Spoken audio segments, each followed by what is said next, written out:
you wanna play tough and wanna hate this, I'll always show up and make a statement. I don't ever slow up, no I don't take shit. I got no love for the fakeness. If you wanna play tough and wanna hate this, I'll always show up and make a statement. Everything I do so instinctive and so passionate. Every word I Assalamualaikum warahmatullahi wabarakatuh. Salam sejahtera untuk kita semuanya.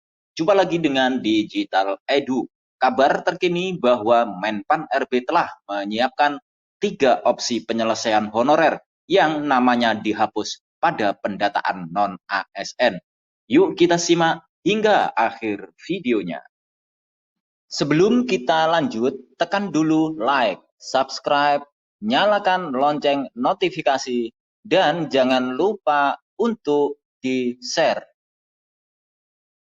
Permasalahan tenaga honorer atau non-ASN yang tidak masuk dalam database BKN karena jabatannya tidak sesuai ketentuan pendataan non-ASN 2022 kini mulai menemukan titik terang.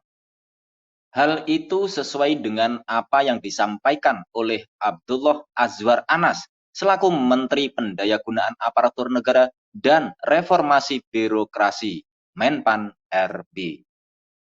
Dalam hal ini, pemerintah melalui Kemenpan RB masih memikirkan opsi terbaik dalam menentukan nasib tenaga honorer.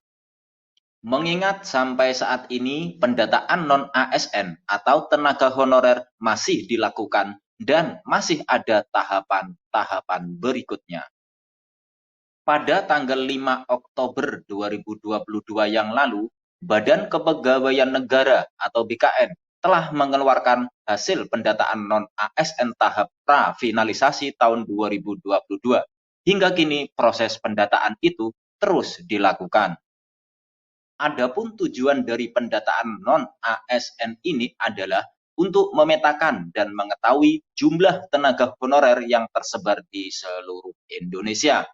Namun pendataan tersebut bukan untuk mengangkat tenaga honorer menjadi aparatur sipil negara atau ASN tanpa melewati proses seleksi.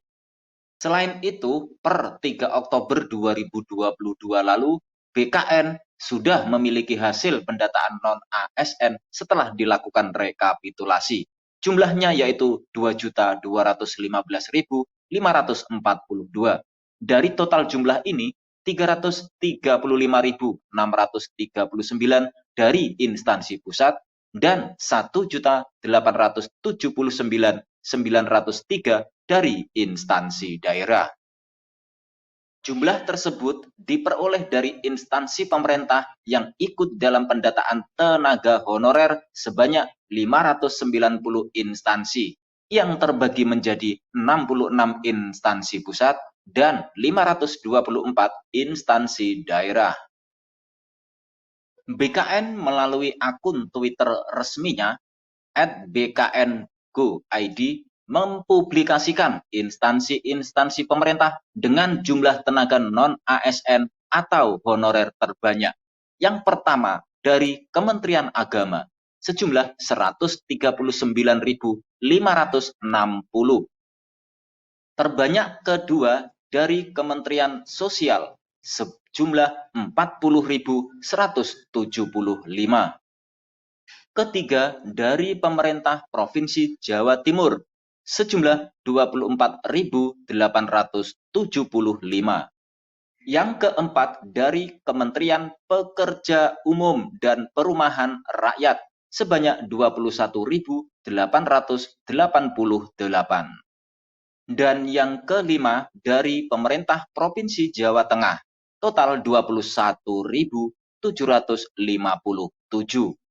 Menurut pelaksana tugas Kepala BKN, Bima Haria Wibisana, bila merujuk keadaan sekarang ini, tentu sangat susah untuk mengatasi berbagai persoalan honorer sampai November tahun 2023. Untuk itu butuh solusi agar waktu untuk menyelesaikannya bisa diperpanjang. Sangat tidak mungkin menuntaskan masalah honorer pada November 2023. Waktunya sangat mepet, kata Bima Haria.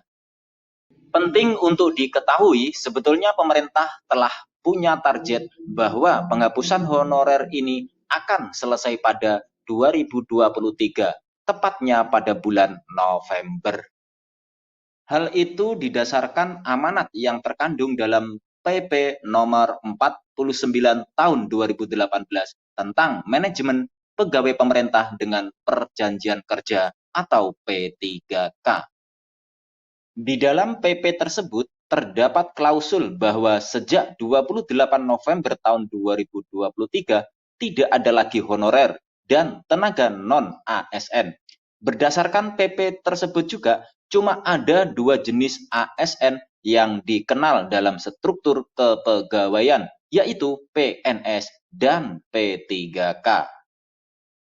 Terkait apakah amanat dalam PP itu akan terlaksana, menurut PLT Kepala BKN Bima Haria Wibisana, hal tersebut susah dijalankan, sehingga dia berpendapat target waktu yang diberikan dalam PP tersebut perlu direvisi. Revisi ini penting karena jika langkah yang dilakukan adalah menambah PP lagi, tentu tidak mungkin. Hal yang direvisi atau disesuaikan dalam PP tentang manajemen P3K itu ialah target waktu yang diberikan, yakni 28 November tahun 2023. Masalah honorer, lanjut Bima, perlu dilaksanakan secara bertahap dengan jangka waktu antara 3 sampai 4 tahun mendatang. Selain itu, terkait opsi dalam menentukan nasib tenaga honorer, Menpan RB Abdullah Azwar Anas sebetulnya telah memiliki 3 opsi untuk dilakukan. Namun 3 opsi tersebut masih harus dipertimbangkan dengan matang. 3 opsi tersebut adalah mengangkat seluruh tenaga honorer. Kedua, menyetop seluruh tenaga honorer. Dan yang ketiga, melakukan pengangkatan secara bertahap berdasarkan skala prioritas seperti pada kesehatan, pendidikan, dan bidang-bidang lainnya. Dari 3 opsi terkait nasib honorer itu juga masih harus dibahas di DPR bersama Kementerian Keuangan. Azwar menyadari pemerintah mengalami dilema yang besar soal masalah honorer ini.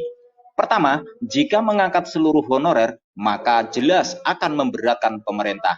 Dan yang kedua, jika honorer dihapus, tentu bisa berefek besar pada pelayanan publik. Demikian kabar hari ini, semoga bermanfaat. Terima kasih sudah menonton Digital Edu. Jangan lupa like, subscribe, dan nyalakan lonceng notifikasi agar selalu update info-info terbaru dari Digital Edu. Semoga kita diberi kemudahan dan kelancaran dalam segala urusan, diberi kesehatan, rezeki yang berkah, dan panjang umur. Saya mewakili Digital Edu, mohon maaf bila ada kekurangan.